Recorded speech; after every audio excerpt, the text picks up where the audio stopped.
Ito na naman po ako ngayon. Nagluluto po ako ng panangalihan. Ito po ay buro. Buro po na isda. Isdang buro po. So, nilagyan ko po ng luya, bawang, sibuyas para walang lansa.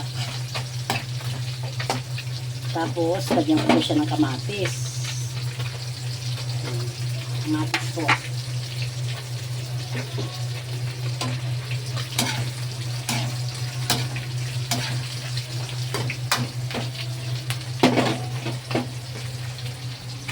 Takpan ko po para lumambot yung kamatis.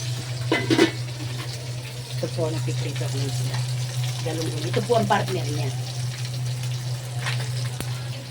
At saka ito po. Ito, longganisa. Yan po ang ulam namin ngayon panangalian. At saka ito po, talong. Talong lang po, talong. Ito po ang kapartner ng buro. Ito po yung kapartner ng buro.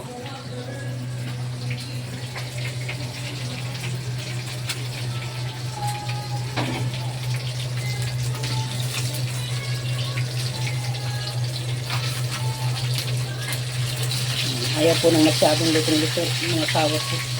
Hindi po yung ano lang.